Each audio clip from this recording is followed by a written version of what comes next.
Assalamualaikum warahmatullahi wabarakatuh. Halo, sahabat pembelajar kelas 11. Apa kabarnya? Alhamdulillah. Mudah-mudahan kita senantiasa sehat walafiat. Dan di tahun pelajaran ini kita mulai pembelajaran bab baru ya tentang kelompok sosial. Baik, kita mulai saja. Silakan rekan-rekan, sahabat pembelajar, duduknya dirapihkan dan kita akan memulai dengan kelompok sosial. Ini tujuan pembelajaran kita hari ini, ya. Akan mendeskripsikan tentang pengertian kelompok sosial, tipe-tipe, dimensi, dinamika kelompok, menghargai berbagai kelompok sosial, memperdalam nilai agama, setelah terakhir mensyukuri keberadaan dan keberagaman kelompok sosial di masyarakat. Dan nilai karakter bangsa yang harus didapatkan, ya, ini religius, peduli, toleransi, rasa ingin tahu, kerjasama, dan saling menghargai. Nah, kata kunci kita pada pembelajaran hari ini akan banyak menemukan istilah-istilah baru. Ada akulturasi, dominasi, sampai terakhir prasangka dan stereotip. Seperti apa?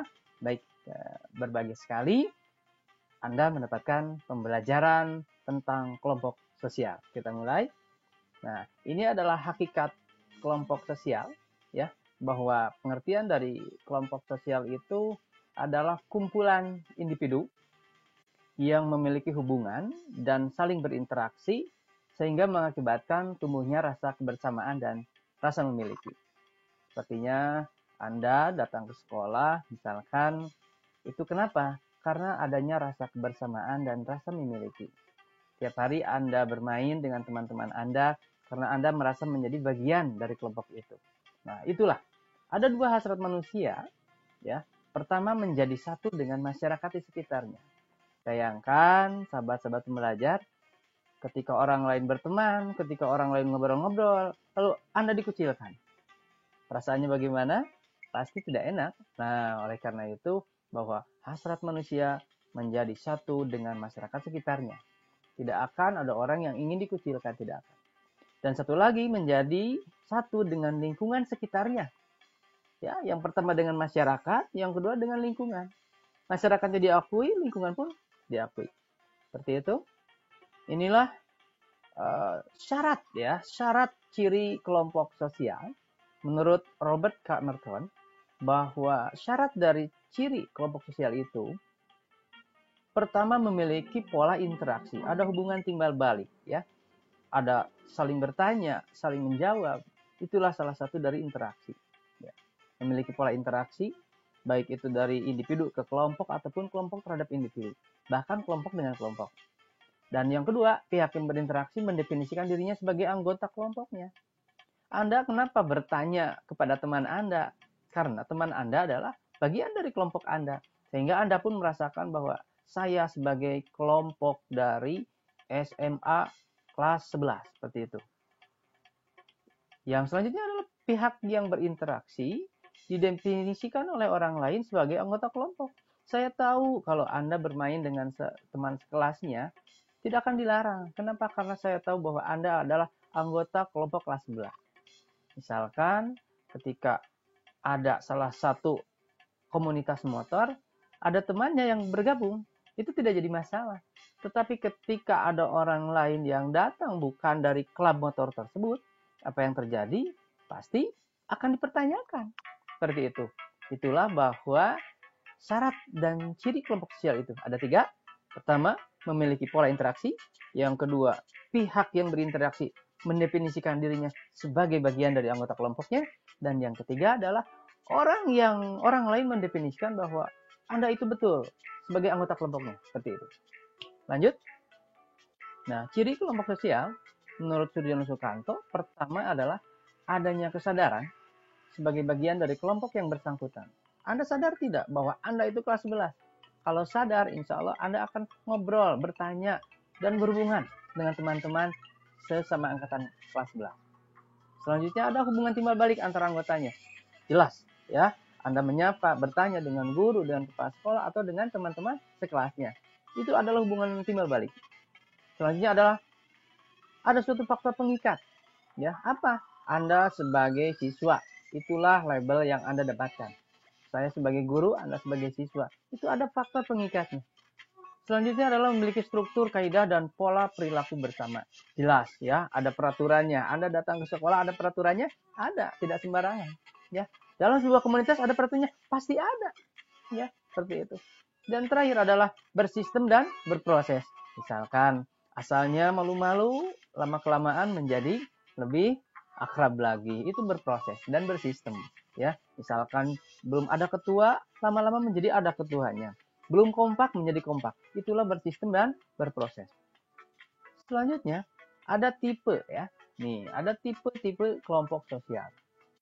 Ada menurut Durkheim, ada menurut Ferdinand Tönnies, dan menurut Colley and Ferris, dan juga ada dari W.J. Summers. Nah, kita nanti akan bahas lebih dalam lagi, dan sekarang akan bahas dulu sekilas. Menurut Durkheim, itu ada solidaritas organik, ada solidaritas mekanik. Seperti apa? Nanti kita jelaskan. Selanjutnya adalah menurut Tönnies, ada Gemeinschaft, ada Gesellschaft. Wah, apalagi tuh? Nanti ya saya jelaskan. Ada menurut Colley ada primer dan sekunder. Terus juga menurut W.J. Summers ada in-group, ada out-group. Apaan sih? Kita bahas satu persatu. Tipe-tipe kelompok sosial menurut Suryono Sukanto. Ini berdasarkan besar kecilnya, itu ada 3. Monan, 1 orang. Diad, 2 orang. Triad, 3 orang. Jadi kelompok itu dari mulai 1, 2, dan 3. Tapi sepertinya kalau sendirian bukan kelompok ya. Kasihan deh lo ya. Nah itulah jomblo kali ya. Nah selanjutnya, maaf, canda sedikit.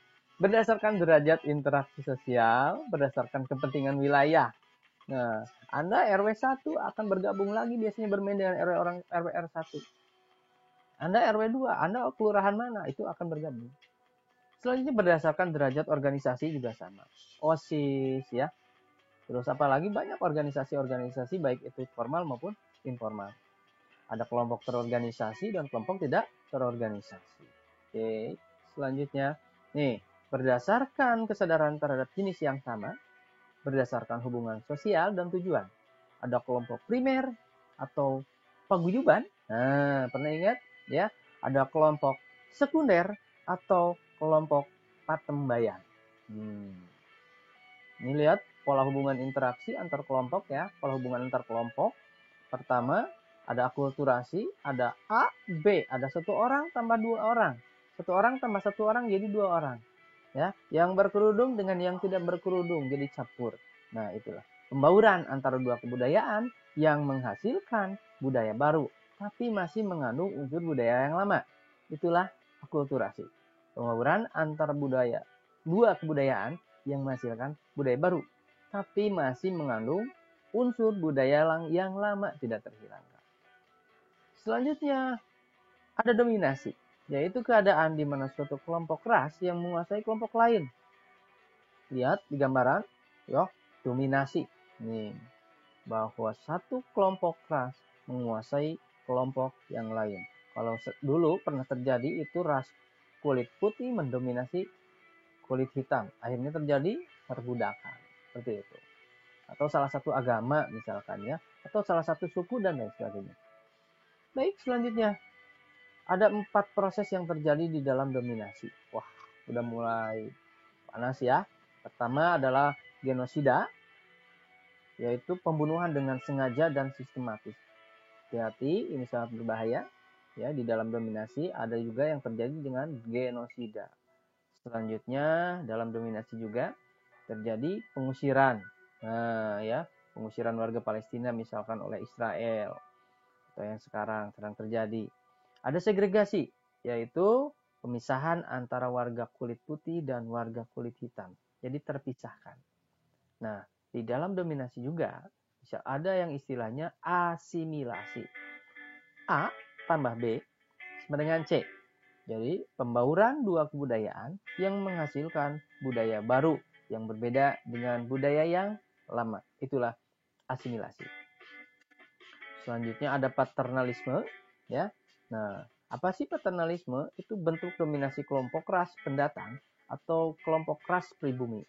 Contoh dalam bidang industri di Indonesia banyak dikuasai oleh etnis Tionghoa. seperti itu. Dan 3 bentuk syarat menurut Bentham, ya.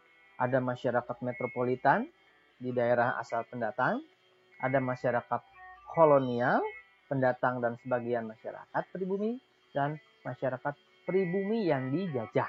Seperti itu. Baik, teman-teman. Selanjutnya adalah integrasi. Nah, ini ya, pola hubungan yang mengakui adanya perbedaan ras dalam masyarakat, tapi tidak memberikan perhatian khusus pada perbedaan ras tersebut. Itulah terjadinya integrasi. Selanjutnya ada pluralisme. Nah, adalah pola hubungan yang mengakui adanya persamaan hak politik dan perdata masyarakat. Menurut Pernipal, masyarakat majemuk adalah suatu masyarakat yang di dalamnya terdapat berbagai kelompok yang berbeda. Seperti itu. Ini contohnya ya. Nih, Eropa, Belanda, Timur asing, Cina, ya. Lalu menghasilkan masyarakat Indonesia pada masa penjajahan Belanda yang terdiri dari kelompok ras yang hidup berdampingan dalam satuan politik namun terpisah. Oke, selanjutnya pola hubungan antar kelompok menurut Stanley Liberson. Ini ada pola dominasi kelompok pendatang, ya, atau migran superordination. Selanjutnya ada ini ya, contohnya bangsa Eropa ke Asia, Afrika, dan Amerika.